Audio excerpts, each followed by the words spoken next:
प्यारी साध संगत जी, जब भी ध्यान की बात आती है तो प्रायः हमारे मन में एक सीमित सा चित्र बन जाता है।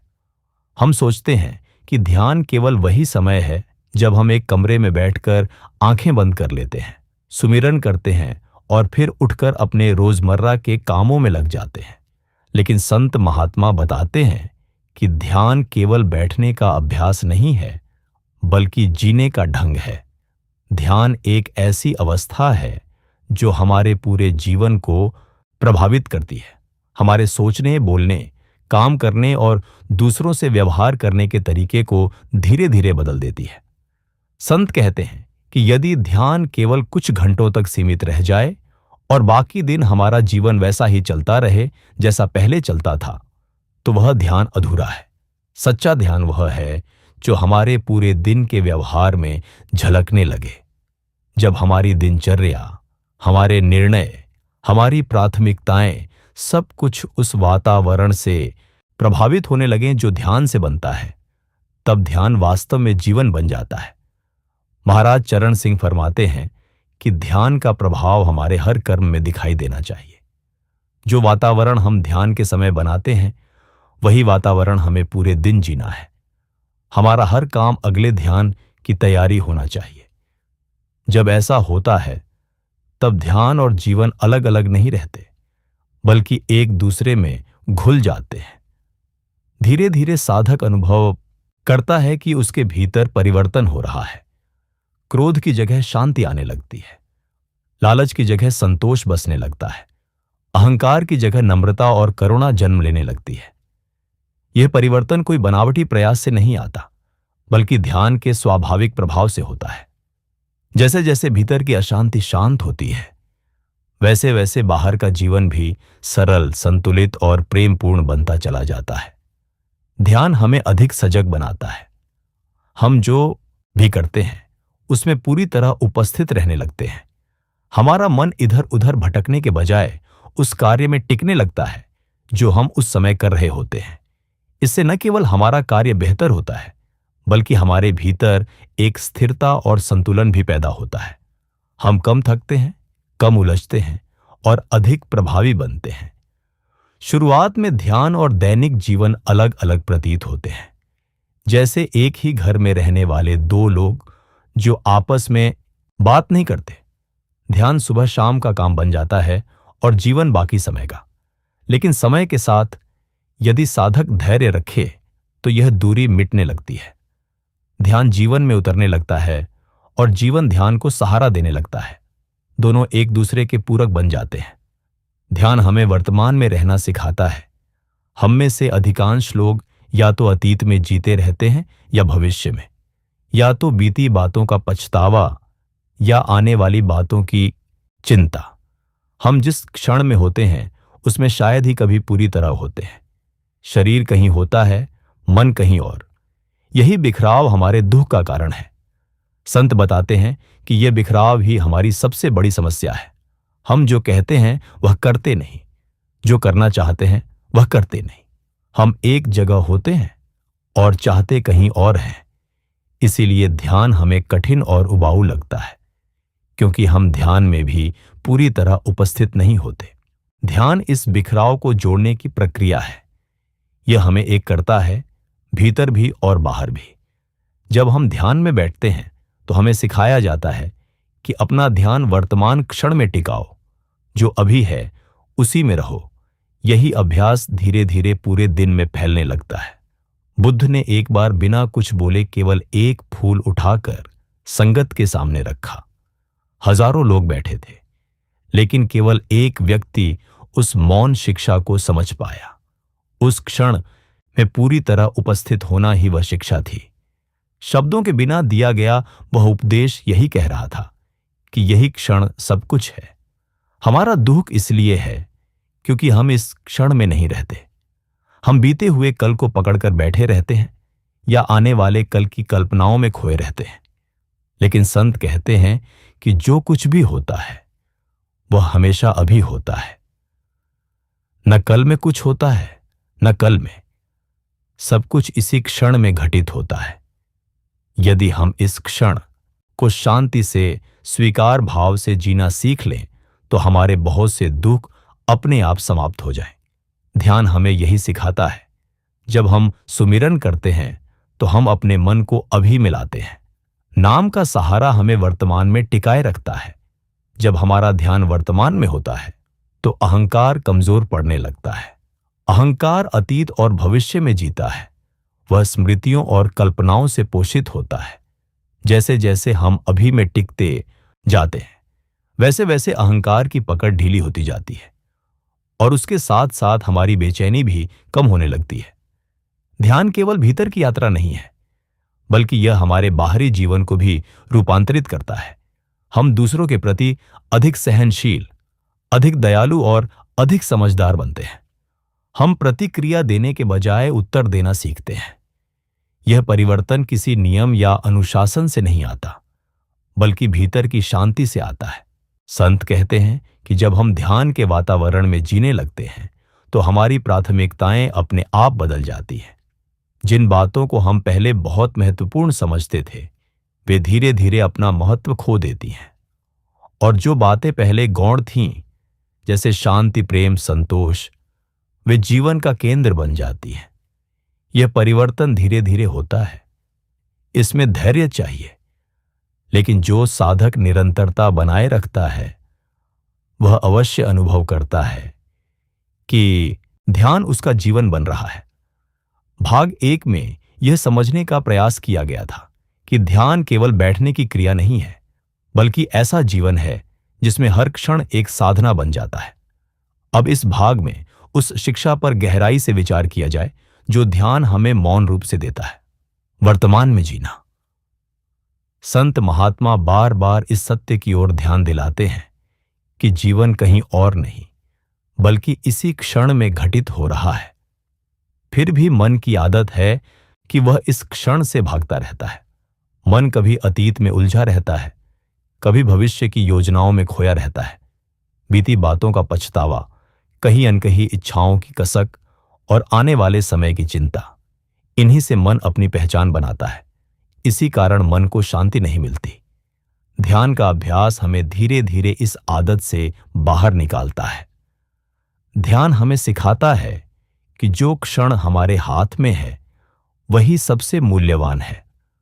संत कहते हैं कि यदि हम इस क्षण को पूरी तरह स्वीकार कर लें तो बहुत सी समस्याएं अपने आप समाप्त हो जाती हैं, क्योंकि अधिकांश समस्याएं वास्तव में इस क्षण में नहीं होती। वे या तो स्मृति हैं या कल्पना। मन जब अभी में टिक जाता है तो समस्याएं पोषण के अभाव में कमजोर पड़ जाती हैं। ध्यान का पहला लाभ यही है कि वह हमें उपस्थित रहना सिखाता है। हम जो कर रहे हैं उसी में रहना। यदि चल रहे हैं तो चलने में रहना। यदि किसी से बात कर रहे हैं तो पूरी तरह वहीं होना। यदि काम कर रहे हैं तो उसी काम में डूब जाना। जब मन इधर उधर नहीं भटकता तो जीवन में एक सहजता आ जाती है। मन की सबसे बड़ी चाल यह है कि वह हमें हमेशा किसी और समय में ले जाना चाहता है। जब हम खाते हैं तो वह बीती बातों को याद करता है। जब हम काम करते हैं तो भविष्य की योजनाएं बनाता है। जब हम ध्यान में बैठते हैं तो बाहर की दुनिया में ले जाता है। इसीलिए संत कहते हैं कि मन को साधना सबसे बड़ा कार्य है। ध्यान में बैठना वास्तव में मन को वर्तमान में लाने का अभ्यास है। सुमिरन का अर्थ ही यही है, नाम के सहारे मन को अभी में टिकाना। जब हम नाम का स्मरण करते हैं तो मन को एक केंद्र मिलता है, वह भटकने से रुकता है। धीरे धीरे यह अभ्यास इतना गहरा हो जाता है कि मन दिन भर भी उसी केंद्र के आसपास रहने लगता है। जब ऐसा होता है तब जीवन में एक अद्भुत परिवर्तन दिखाई देता है। हम कम प्रतिक्रिया देते हैं और अधिक समझदारी से उत्तर देने लगते हैं। क्रोध आता तो है लेकिन टिकता नहीं। चिंता उठती है लेकिन हावी नहीं होती। दुख आता है लेकिन हमें तोड़ता नहीं, क्योंकि भीतर कहीं एक स्थिर बिंदु बन चुका होता है। यह स्थिरता ही ध्यान का वास्तविक फल है। बाहरी परिस्थितियां वही रहती हैं, लेकिन हमारा दृष्टिकोण बदल जाता है। संत कहते हैं कि दुख घटनाओं में नहीं, बल्कि उन्हें देखने के तरीके में होता है। जब दृष्टि बदल जाती है तो वही घटनाएं शिक्षा बन जाती है। संत महात्मा उदाहरण देते हैं कि जैसे एक शांत झील में आकाश स्पष्ट दिखाई देता है, वैसे ही शांत मन में सत्य स्पष्ट होता है। जब मन लहरों से भरा होता है, इच्छाओं, डर, अपेक्षाओं से, तब सत्य धुंधला दिखाई देता है। ध्यान मन की इन लहरों को शांत करने की प्रक्रिया है। वर्तमान में जीना कोई बौद्धिक विचार नहीं है, बल्कि अभ्यास है। यह अभ्यास हर क्षण किया जा सकता है, जब हम परेशान हों तब भी, जब परिस्थितियां हमारे अनुसार न हों तब भी, बल्कि वही क्षण सबसे अच्छे अभ्यास के होते हैं। जब कुछ हमारे नियंत्रण में नहीं होता, तब ध्यान हमें सिखाता है कि स्वीकार करना भी एक शक्ति है। मन को यह स्वीकार करना कठिन लगता है कि सब कुछ हमारे हाथ में नहीं है। वह नियंत्रण चाहता है, लेकिन ध्यान हमें धीरे धीरे यह समझ देता है कि जीवन का प्रवाह हमारे नियंत्रण से कहीं बड़ा है। जब हम इस प्रवाह के साथ बहना सीख लेते हैं, तब संघर्ष कम हो जाता है। यही कारण है कि संत कहते हैं, जो हो रहा है उसे होने दो। इसका अर्थ निष्क्रिय होना नहीं है, बल्कि भीतर से विरोध छोड़ देना है। हम अपने कर्तव्य पूरे करते हैं, लेकिन परिणाम को पकड़कर नहीं बैठते। यह संतुलन ध्यान से ही आता है। वर्तमान में जीने का अर्थ यह भी है कि हम अपने भीतर उठने वाली हर भावना को देख सकें, बिना उससे पहचान बनाए। क्रोध आए तो देखें कि क्रोध आया है, दुख आए तो देखें कि दुख आया है। हम वह नहीं हैं जो हमारे भीतर उठ रहा है, हम तो वह चेतना है जो इन सबको देख रही है। यह समझ ध्यान के अभ्यास से गहरी होती है। जब यह समझ आती है तो जीवन हल्का होने लगता है। हम खुद को हर भावना से जोड़कर बोझ नहीं उठाते। हम देखते हैं, सीखते हैं और आगे बढ़ जाते हैं। यही जीवन जीने की कला है। संतों ने बार बार कहा है कि जो व्यक्ति वर्तमान में जीना सीख लेता है, वह भविष्य से डरता नहीं और अतीत में उलझता नहीं। उसका जीवन सरल हो जाता है, उसकी प्राथमिकता बदल जाती है, उसे छोटी छोटी बातों में भी संतोष मिलने लगता है। ध्यान का यह अभ्यास धीरे धीरे हमारे व्यवहार में झलकने लगता है। हम दूसरों को सुनने लगते हैं। हम जल्दबाजी में निर्णय नहीं लेते। हम शब्दों को तौलकर बोलते हैं। यह सब इसीलिए नहीं कि हम कोई नियम निभा रहे हैं, बल्कि इसलिए कि भीतर की शांति बाहर भी प्रकट होने लगती है। यही कारण है कि संत कहते हैं, ध्यान का माप भीतर के अनुभवों से नहीं, बल्कि बाहरी जीवन में आए बदलाव से होता है। यदि ध्यान के साथ साथ हमारा व्यवहार नरम हो रहा है, हमारा दृष्टिकोण व्यापक हो रहा है और हमारा मन अधिक संतुलित हो रहा है, तो समझना चाहिए कि ध्यान सही दिशा में जा रहा है। महाराज चरण सिंह फरमाते हैं कि यदि हम इस क्षण को सुखी बना लें, तो हमारा अतीत अपने आप शांत हो जाता है और भविष्य की चिंता के लिए समय नहीं बचता। हर क्षण को सहजता से जीना ही सबसे बड़ी साधना है और सुमिरन इसमें सबसे बड़ा सहारा है।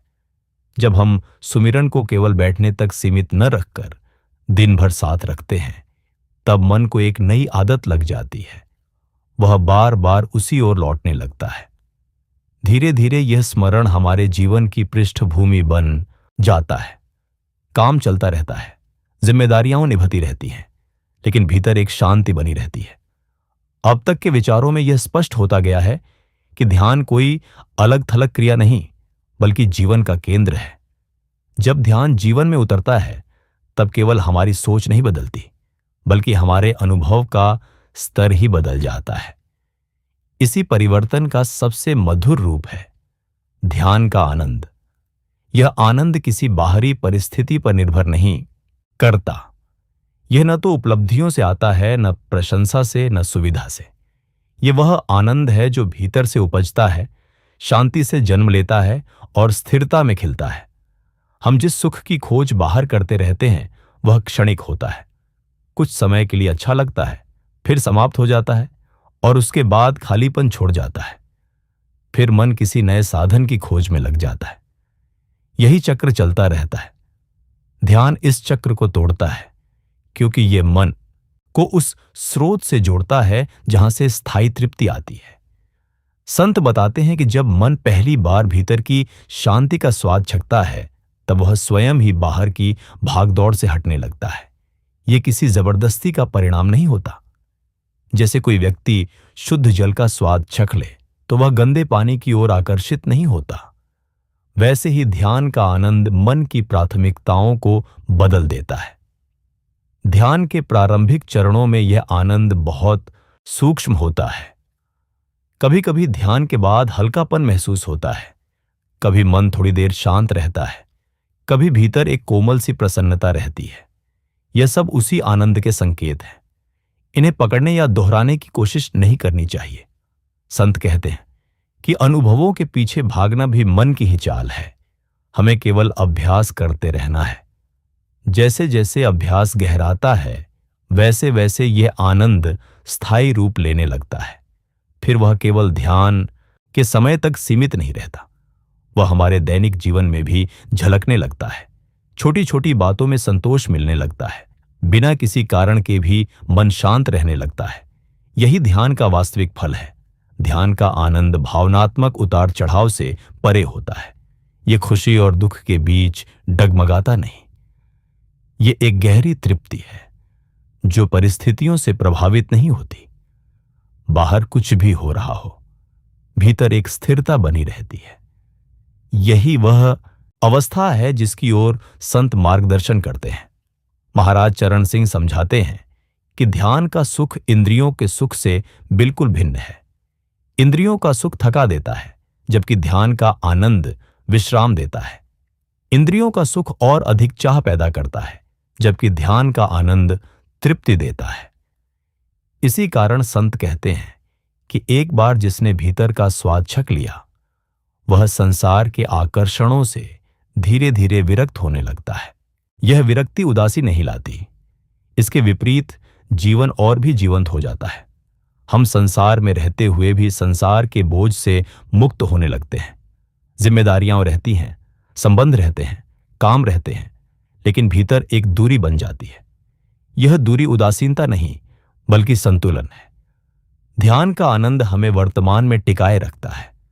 जब मन को भीतर रस मिलने लगता है, तब वह अतीत और भविष्य की यात्राओं में कम भटकता है। वह अभी में रहना पसंद करने लगता है, और जब मन अभी में रहता है, तब जीवन अपने आप सरल हो जाता है। ध्यान के प्रभाव से हमारे संबंध भी बदलने लगते हैं। हम दूसरों से कुछ पाने की अपेक्षा कम करने लगते हैं, क्योंकि भीतर तृप्ति होने लगती है। जब हम भीतर से भरे होते हैं, तब हम दूसरों को भी अधिक सहजता से दे पाते हैं। समय, समझ, करुणा, यही वह प्रेम है जो निर्भरता से मुक्त होता है। अक्सर हम सोचते हैं कि सुख तब मिलेगा जब परिस्थितियां अनुकूल होंगी। ध्यान इस धारणा को उलट देता है। यह सिखाता है कि परिस्थितियां जैसी भी हों, भीतर सुख संभव है। यही सच्ची स्वतंत्रता है, भीतर की स्थिति का बाहरी स्थिति से मुक्त होना। ध्यान का आनंद धीरे धीरे हमारे दृष्टिकोण को भी बदल देता है। हम समस्याओं को समस्या की तरह नहीं, बल्कि सीख की तरह देखने लगते हैं। कठिन परिस्थितियां हमें तोड़ने के बजाय गहराई देती हैं, क्योंकि भीतर एक आधार बन चुका होता है। संत कहते हैं कि ध्यान हमें वास्तविक विश्राम देता है। शरीर तो सोकर विश्राम पा लेता है, लेकिन मन का विश्राम केवल ध्यान से होता है। जब मन शांत होता है, तब शरीर भी सहज हो जाता है। इसी कारण ध्यान का प्रभाव हमारे स्वास्थ्य पर भी पड़ता है। तनाव कम होता है, संतुलन बढ़ता है और जीवन शक्ति का प्रवाह सहज होता है। लेकिन संत यह भी स्पष्ट करते हैं कि ध्यान का उद्देश्य स्वास्थ्य या मानसिक शांति नहीं है। यह सब तो सहलाभ है। ध्यान का वास्तविक उद्देश्य आत्मा को उसके मूल स्रोत से जोड़ना है। फिर भी इस मार्ग पर चलते हुए जो आनंद मिलता है, वह साधक के लिए एक बड़ा सहारा बन जाता है। यह आनंद हमें साधना में टिकाए रखता है। जब मन को भीतर रस मिलने लगता है, तब अनुशासन बोझ नहीं लगता। ध्यान करना कर्तव्य नहीं, आवश्यकता बन जाता है। जैसे भूख लगने पर भोजन स्वाभाविक हो जाता है, वैसे ही ध्यान भी स्वाभाविक होने लगता है। फिर ध्यान जीवन की तैयारी नहीं रहता, जीवन स्वयं ध्यान बन जाता है। उठना, बैठना, चलना, बोलना सब उसी शांति से निकलता है।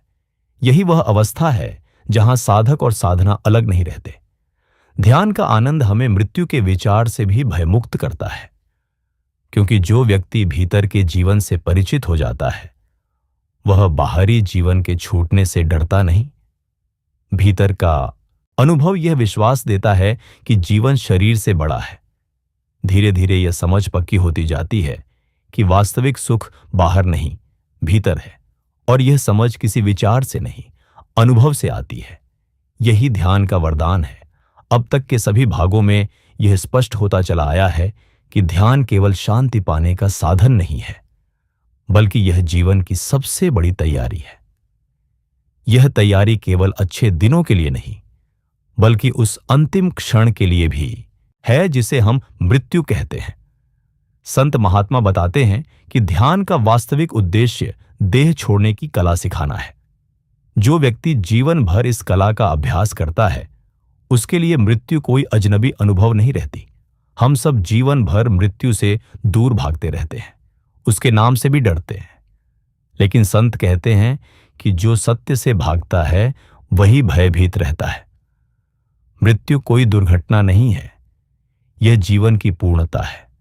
जिस प्रकार रात दिन के बाद आती है उसी प्रकार मृत्यु जीवन के बाद आती है। ध्यान हमें इस सत्य को स्वीकार करना सिखाता है। महाराज चरण सिंह फरमाते हैं कि ध्यान वास्तव में रोज रोज मरने का अभ्यास है। जैसे कोई कलाकार मंच पर उतरने से पहले बार बार अभ्यास करता है, वैसे ही साधक ध्यान में बैठकर रोज देहबोध से हटने का अभ्यास करता है। आंख केंद्र पर ध्यान टिकाना, सुमिरन में मन को समेटना, यही मृत्यु की तैयारी है। मृत्यु के समय हमारे पास कोई बाहरी सहारा नहीं रहता। न धन साथ जाता है, न संबंध, न पहचान। उस समय केवल वही हमारे साथ होता है जिसकी आदत हमने जीवन भर डाली होती है।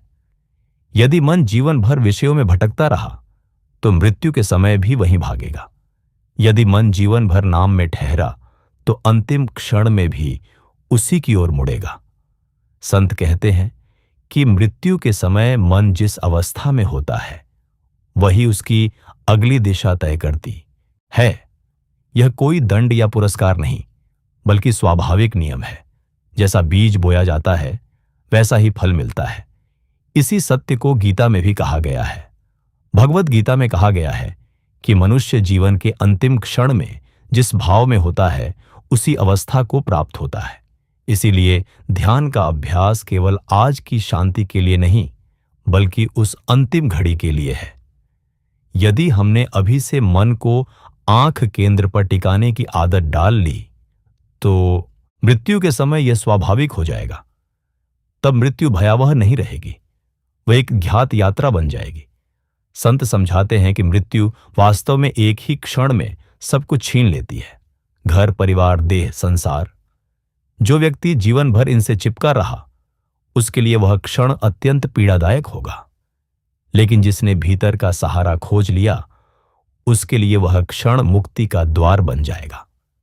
ध्यान हमें धीरे धीरे यह सिखाता है कि हम देह नहीं हैं, हम वह चेतना है जो देह के माध्यम से काम कर रही है। जब यह अनुभव गहरा होने लगता है तब मृत्यु का भय कम होने लगता है, क्योंकि हम समझने लगते हैं कि देह छूटेगी लेकिन हम नहीं। संत कहते हैं कि जीते जी मरना सीखो। इसका अर्थ यह नहीं कि संसार छोड़ दो, बल्कि यह कि संसार में रहते हुए भी उससे चिपकाव छोड़ दो। जब हम ध्यान में बैठते हैं और इंद्रियों से हटकर भीतर जाते हैं तब कुछ समय के लिए देह का बोध समाप्त हो जाता है। वही अनुभव मृत्यु का अभ्यास है। यह अभ्यास केवल ध्यान के समय तक सीमित नहीं रहता। दिन भर जब भी हम किसी स्थिति में फंस जाते हैं, क्रोध में, दुख में, भय में, वही क्षण अभ्यास का अवसर बन जाता है।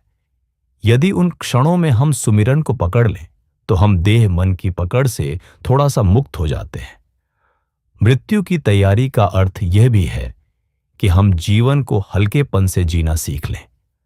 अनावश्यक बोझ, शिकायतें, अपेक्षाएं, इन सबको धीरे धीरे छोड़ दें। ध्यान हमें यह शक्ति देता है कि हम जीवन को स्वीकार भाव से जी सकें। जब यह स्वीकार भाव गहरा हो जाता है, तब मृत्यु भी स्वीकार हो जाती है। तब मन कहता है, जो होना है होने दो। यह समर्पण ही ध्यान की परिपक्वता है। संतों ने बताया है कि जिन लोगों ने ध्यान के माध्यम से भीतर की यात्रा की होती है, वे मृत्यु के समय शांत रहते हैं। उनका ध्यान सहज रूप से भीतर की ओर चला जाता है। ऐसे साधक मृत्यु को भय के साथ नहीं, बल्कि आश्चर्य और आनंद के साथ अनुभव करते हैं। मृत्यु तब अंत नहीं रहती, बल्कि अगले चरण का आरंभ बन जाती है। जैसे कोई यात्री एक ठहराव से आगे बढ़ता है। जिसने भीतर का मार्ग पहचान लिया, उसके लिए यह यात्रा अंधकार में नहीं, प्रकाश में होती है। स्वामी जी महाराज ने कहा है कि यह जीवन एक काफिला है जो निरंतर आगे बढ़ रहा है। हर सांस उस काफिले की गति को बताती है। जो समय रहते उस जहाज पर सवार हो जाता है, वही इस संसार सागर को सहजता से पार करता है। ध्यान हमें उसी जहाज पर चढ़ना सिखाता है। ये कोई कल्पना नहीं, बल्कि प्रत्यक्ष अनुभव की यात्रा है। इस यात्रा में विश्वास नहीं, अभ्यास काम आता है। रोज का ध्यान, रोज का सुमिरन, यही सबसे बड़ी तैयारी है। इसलिए संत बार बार कहते हैं, ध्यान को टालो मत। यह कल का काम नहीं है। जो आज करना है वही सच्ची बुद्धिमानी है, क्योंकि कल का कोई भरोसा नहीं।